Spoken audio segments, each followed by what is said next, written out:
السلام علیکم، آپ دیکھ رہے ہیں اجمل جامی آفیشیل۔ آج سوموار ہے 18 مئی 2026۔ جب شام کے ویلاگ میں آپ کو خوش آمدید کہتے ہیں۔ دو بڑی اہم ڈیولپمنٹس، ایک تو آپ دیکھ ہی رہے ہیں کہ سائفر کہانی پھر سے زندہ ہو چکی ہے۔ ڈراپ سائٹ نامی ویب سائٹ نے سائفر چھاپا ہے، وہی سائفر جس کا ذکر خان صاحب کیا کرتے تھے، وہی سائفر جو پی ٹی آئی سمجھتی ہے کہ بنیاد بنی تحریک عدم اعتماد کی اور ان کی حکومت کو ختم کیا گیا۔ جنرل باجوہ کردار کیا تھا اس میں؟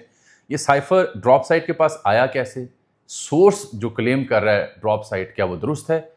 اس وقت یہ سائفر منظر عام پر کیوں آیا؟ کیا یہ ایک بڑی انٹرنیشنل سکیم کا حصہ ہے؟ کیا پھر سے کوئی رجیم چینج کی ایفرٹ ہوگی، یا یہ پاکستان کی جو مقامی سیاست ہے اس کا شاخسان ہے؟ یہ جو ریان گریم اور دوسروں کی جو ویب سائٹ ہے ڈراپ سائٹ، یہ ماضی میں کیا کام کرتی رہی؟ اور لنڈسے گراہم جو امریکہ کے ایک سینیٹر ہیں، ان کو ایک زمانے میں پی ٹی آئی نے جو ہلال قائد اعظم یہ میڈل دیا تھا، وہ کیوں دیا تھا؟ اب وہ پاکستان کے بارے میں کیا کہتے ہیں؟ یہ نقطہ اس لیے میں اٹھا رہا ہوں کہ یہ جڑا ہوا ہے اس گرینڈ سکیم سے جس کو ہم کہتے ہیں کچھ سازش ہے۔ لیکن ایک بات طے ہے کہ سائفر جب یہ پبلک منظر عام پر آیا تو جو پی ٹی آئی کا موقف تھا، خان صاحب کا موقف تھا، یہ اس کی تصدیق ہوتی کہ اس میں ہے کیا، لکھا کیا ہے۔ یہ علیحدہ کہانی ہے کہ وہ خان صاحب نے اقتدار سے نکلنے کے بعد جو جلسے میں ایک کاغذ لہرایا تھا وہ سائفر تھا یا نہیں۔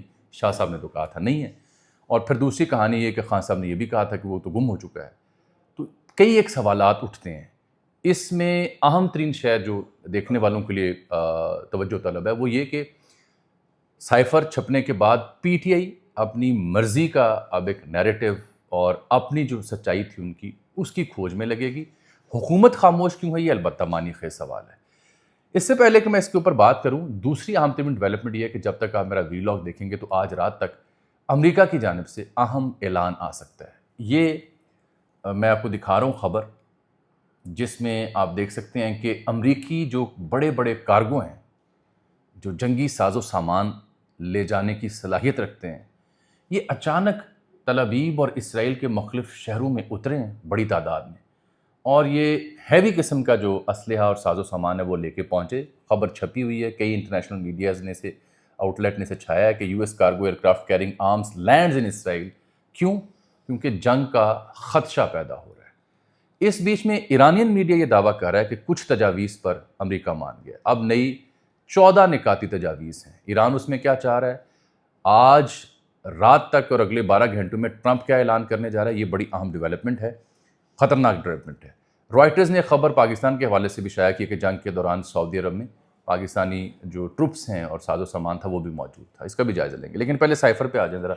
سائفر چھاپا ہے ڈراپ سائٹ نے، آپ نے یہ دیکھا ہے، اس کی انہوں نے پوری کاپی چھاپی، 3 صفحات پر مبنی یہ سائفر ہے۔ اس کا خلاصہ میں بیان کر دیتا ہوں اور اس کا سورس کے اوپر بھی بات کرتے ہیں۔ خلاصہ اس لیے میں بیان نہیں کروں گا کہ یہ آپ سن چکے ہیں اس میں ہوا کیا ہے۔ در حقیقت یہ کیبل ہے جو I-0678 ہے، 7 مارچ 2022 کی خان صاحب نے اسے ثبوت کے طور پر پیش کیا کہ انہیں اقتدار سے ہٹانے کے لیے امریکہ کی پشت پناہی حاصل تھی، اور یہ سمرائز کرتا ہے یہ سائفر اس وقت جو امریکی اسسٹنٹ سیکرٹری تھے ڈونلڈ لو، ان کی جو تحفظات تھے پاکستان کی حکومت اس وقت خان صاحب کی، ان کے حوالے سے یوکرین جنگ جب ہوئی تو اس میں پاکستان نیوٹرل کیوں ہے، اور خان صاحب نے ان دنوں رشیا کا دورہ کیا تھا اور یہ کہا جاتا تھا کہ امریکہ کو ناراض کیا، تب ہی وہ جنگ شروع ہوئی تھی۔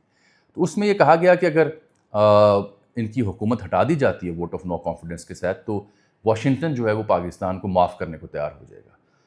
اس کے پیچھے البتہ انٹرنلی جو کہانی ہے، میں وہ عرض کروں کہ اصل میں اب تاریخ جب لکھی جائے گی تو چیزیں آپ کے سامنے آئیں گی۔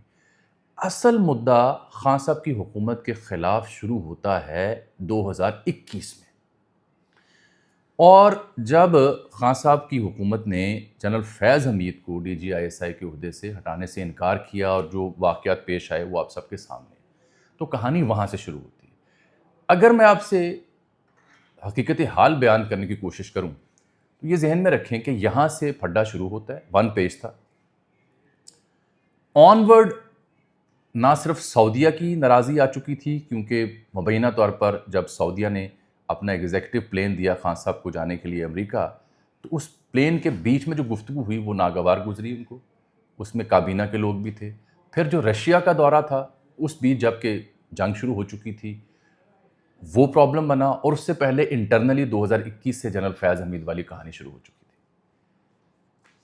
باجوہ صاحب پھر سے ایکسٹینشن چاہتے تھے، اور موجودہ جو حکمران ہے جنرل فیض حمید کا رستہ روکنا چاہتے تھے۔ خان صاحب بعد میں بڑی وضاحت دے چکے کہ نہیں، میں نے فیض کو نہیں لگانا تھا، لیکن سچ یہ ہے کہ ان کی جو نظر انتخاب تھی وہ فیض صاحب کے اوپر تھی۔ یہی وجہ ہے کہ DGI سے ہٹانے سے بھی وہ تیار نہیں تھے، اور وہ سمجھتے تھے کہ ان کے ساتھ چلنا آسان ہوگا۔ ہر دور میں ہمارے سیاستدان من مرضی کی اسٹیبلشمنٹ کے ساتھ جب کمفرٹیبل ہوتے ہیں، ون پیج لیتے ہیں، تو ان کو پھر ایکسٹینشن بھی دیتے ہیں اور لمبا کھینچنے پہ بھی تیار ہو جاتے ہیں۔ اب اس میں جو لکھا وہ میں رپیٹ نہیں کر رہا، ووٹ آف نو کانفیڈنس آ گئی۔ جو دو چیزیں بڑی اہم ہیں اس سلسلے میں، ایک، ابھی ہی یہ کیوں پبلک پہ آئی، پبلکلی سامنے آیا سائفر، آپ کے میرے سامنے جو پڑھا ہے۔ دیکھیے، خان صاحب نے آن ریکارڈ، مجھے یاد پڑتا ہے ہماری بہت ہی اچھی کولیگ اور دوست ہماری ماریہ میمن صاحبہ، یہ ان کے شو میں انہوں نے فرمایا تھا کہ وہ سائفر گم ہو گیا۔ یہ آن ریکارڈ پڑی ہوئی اسٹیٹمنٹ۔ تو اگر وہ سائفر گم ہو گیا تو اب کاپی کیسے آئی؟ ڈراپ سائٹ یہ دعویٰ کر رہا ہے، جب ان سے بہت سوال پوچھے گئے، کہ ہمیں اصل میں ایک ملٹری کے شخص نے، عسکری سورس نے، عسکری ذریعے نے یہ سائفر کی کاپی دی، جو کہ موجودہ جو سسٹم ہے اس سے ان کی جو بیانیہ اس سے اختلاف رکھنے والا کوئی شخص ہے یا کوئی سسٹم ہے جس نے ہمیں کاپی دی۔ میری نظر میں ڈراپ سائٹ کا یہ دعویٰ ایک سپن ہے، ایک بہت ہی ہلکی سپن ہے، تگڑی سپن نہیں ہے، کیونکہ سائفر کا گم ہونا اور پھر یوں اس وقت منظر عام پر آنا، یہ وہ مدعا ہے جس کے اوپر کسی زمانے میں سسٹم کے ہاں سوچ پائی جاتی تھی کہ آرٹیکل 6 بھی لگ سکتا ہے۔ کلاسیفائڈ ڈاکومنٹ ہے، پبلک کرنا ہو یا اس کو گم کرنا ہو، ایک تو ہے بنیادی بات یہ۔ دوسرا، کچھ ایمبیسڈر سے یا سابقہ لوگ جو سائفر کو ڈیل کرتے ہیں، میں یہ نہیں کہہ رہا اس میں جو لکھا ہے وہ غلط ہے، وہ PTI کا اس معاملے میں جو بیانیہ ہے وہ اپنی جگہ درست ہوگا۔ بات یہ ہے کہ سائفر کوڈنگ میں آتا ہے، اس کو ڈی کوڈ کیا جاتا ہے، اس کی ایک کاپی گئی ہوئی تھی پرائم منسٹر کے سیکٹری کو، فورن سیکٹری کو، چیف آف آرمی اسٹاف کو، DGI کو، اور ایک سپر کاپی تھی۔ اس کے اوپر جو اعتراضات ہو رہے ہیں وہ یہ ہیں کہ اس طرح سے مکمل ٹرانسپیرنٹ کاپی کی صورت میں سائفر نہیں آتا، اس کی ڈی کوڈنگ کی جاتی ہے اور پھر وہ کنسرن موسٹ جگہوں پہ پیش کیا جاتا ہے اور پھر اسے ختم کر دیا جاتا ہے۔ ایک سوال یہ ہے، کانٹینٹ پہ سوال نہیں میں اٹھا رہا۔ دوسرا، میں نے کہا کہ آرٹیکل 6 والی کہانی انووک ہو سکتی ہے۔ تیسرا، میں آپ سے کہہ رہا ہوں کہ اس وقت یہ بات اس لیے زیر بحث آئی ہے کہ یہ لنڈسے گراہم کو آپ جانتے ہوں گے، امریکی سینیٹر، 2019 میں خان صاحب کے دور میں انہیں ہلال قائد اعظم سے نوازا گیا۔ کیوں؟ آپ گوگل کریں پتہ چل جائے گا۔ اس لیے کہ انہوں نے پاک امریکہ تعلقات اور وائٹ ہاؤس سے رابطہ کاری جو تھی حکومت کی، اس کو فیسیلیٹیٹ کیا اور ٹرمپ سے ملاقات بھی کروائی، اس میں بڑا اہم کردار تھا، انہیں نوازا گیا اس تمغے سے۔ اور پھر ایبسلیوٹلی ناٹ کا نعرہ بھی لگا۔ تو لنڈسے گراہم اب پاکستان کے بارے میں کیا خیالات رکھتا ہے؟ سنیں آپ نے، مئی میں اس نے جو ان کی کمیٹی ہے امریکی ایوان کی جنگ اور آرمز سے تعلق، وہاں جو پاکستان کے اوپر اعتراضات اٹھائے، جو پاکستان کو بیش کیا، جو اس نے نکتہ چینی کی، چاہے وہ نور خان میں جہاز پارک کرنے والی فیبریکیٹڈ سٹوری ہو یا دیگر، وہ اس بات کا ثبوت ہیں کہ ابھی یہ صورتحال کس جانب جا سکتی ہے۔ کہیں ایسا تو نہیں کہ پاکستان کے اوپر دباؤ ڈالا جائے کہ ایران کی ڈیل آپ کروائیں۔ ایران کے ساتھ ہمدردی کا الزام تو پہلے لنڈسے گراہم لگا چکے پاکستان کے اوپر۔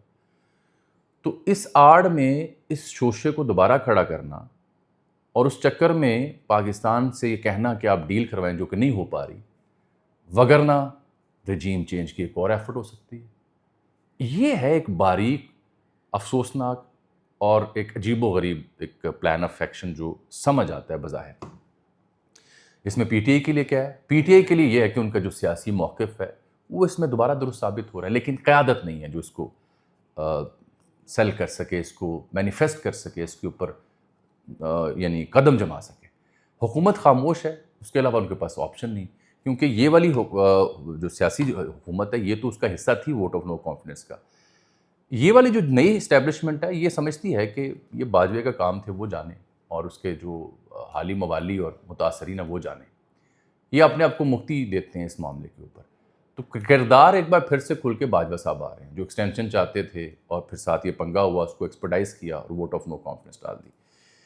اس کے اوپر اگر آپ نے جو بنیادی اعتراضات ہیں وہ دیکھنے ہوں تو آپ ماریانہ بابر صاحبہ، فوزیہ یزدانی صاحبہ اور استاد نصرت جاوید جو ہیں وہ بڑے باریک نقطے اس سائفر کے ابھی شائع ہونے کے اوپر اٹھا رہے ہیں، جو کہ سمجھنے سے تعلق رکھتے ہیں۔ ایک تو ہم جذباتی ہو جاتے ہیں نا کہ دیکھیں ہمارے موقف کی تائید ہوگی، حکومتی چاہنے والے کہیں گے نہیں یہ کچھ نہیں ہے گا، غلط۔ ٹیکنیکل اس کی ایویلویشن کریں کہ یہ ٹائمنگ بڑی اہم ہے، جنگ کے دوران اس طرح سے یوں ظاہر ہونا اور لنڈسے گرام کی کہانی، اس سے پریشانی میں اضافہ ہوتا ہے۔ رہ گئی بات ان کے سورس کی کہ ملٹری کا سورس ہے، میرا خیال ہے یہ ایک ہلکا سپن ہے، اس میں جان نہیں ہے، یہ کسی انٹرنیشنل نیٹ ورک کا حصہ ہے سسٹم، اس کے علاوہ کوئی نہیں۔ خیر، میں کیوں کہہ رہا ہوں ایران والی کہانی، کیونکہ آپ کو دکھایا ابھی تھوڑی دیر پہلے کہ یہ کارگو وہاں پہ امریکی پہنچ گئے ہیں اسرائیل میں، اور یہ اسرائیل کا میڈیا چینل ہے جس کو I-13 کہتے ہیں۔ اس نے کہا ہے کہ پچھلے 24 گھنٹوں میں کوئی 2 درجن سے زائد جو امریکی کارگو طیارے، بہت بڑے طیارے ہوتے ہیں، یہ جنگی ساز و سامان، گولہ بارود، اسلحہ یہ لے کر اسرائیل پہنچے ہیں۔ اور میں یہ بھی بتا دوں کہ پچھلے چند ہفتوں کے دوران، جنگ کے دوران، امریکی کانگریس میں بدستور بحث جاری تھی کہ اسرائیل کو کون کون سا ساز و سامان دینا ہے، اور یہ مختلف فوجی اڈوں پر اترے ہیں اسلحہ، میزائل اور دیگر سامان لے کر۔ اور یہ چینل دعویٰ کر رہا ہے کہ یہ اصل میں پیش رفت ہے نئی ممکنہ جنگ کے حوالے سے، کہ اگر ایران نہیں مانتا تو اب ونس فار آل ایک بڑی جنگ میں جایا جائے، خوفناک جنگ میں جایا جائے۔ اور آج چونکہ منگل ہے، سوموار ہے، تو سوموار اور منگل کے بیچ ٹرمپ نے اپنی جو نیشنل سیکیورٹی کونسل ہے اس کی اہم میٹنگ بھی بلائی ہوئی ہے، اور اس کا مقصد بھی غور کرنا ہے کہ ہم نے جائزہ کیا لینا ہے۔ تسنیم نے کہا ہے، جو نیوز ایجنسی ہے ایران کی، کہ 14 نکات کا نیا جو پرپوزل ہے ایران کا، وہ پاکستان کے ذریعے امریکہ کو پہنچا دیا گیا ہے۔ تیسرا دن ہے کہ محسن نقوی تہران میں ہیں، ملاقاتیں جاری ہیں، اور وہ ایک ہی نقطے پر ہیں کہ پاکستان کی ثالثی کے ذریعے کوئی ایسا کوئی یعنی بیچ کی راہ نکل آئے جس میں دونوں امریکہ اور ایران فی الحال جنگ ختم کر کے آگے بڑھنے کی بات کریں۔ ایران جو 5 شرائط تھیں ایران کی، امریکہ کی، میں کل بیان کر چکا ہوں۔ اب ایران چاہ رہا ہے کہ آپ فی الفور جنگ ختم کریں اور پھر CBM کے طور پر میز لے کے مذاکرات کو آگے جاری کریں۔ کچھ امریکی میڈیا ہاؤسز، ایرانی میڈیا ہاؤسز نے دعویٰ کیا ہے کہ امریکہ اس بات پہ اتفاق کر چکا ہے کہ ایرانی تیل پر جو عائد پابندی ہیں وہ عارضی طور پر ختم کی جائیں گی، اور یہ بڑا ریلیف ہوگا ایران کے لیے، اور بدلے میں پھر ایران آبنہ ہرمز اور دیگر معاملات کو بھی سیٹل کر سکتا ہے۔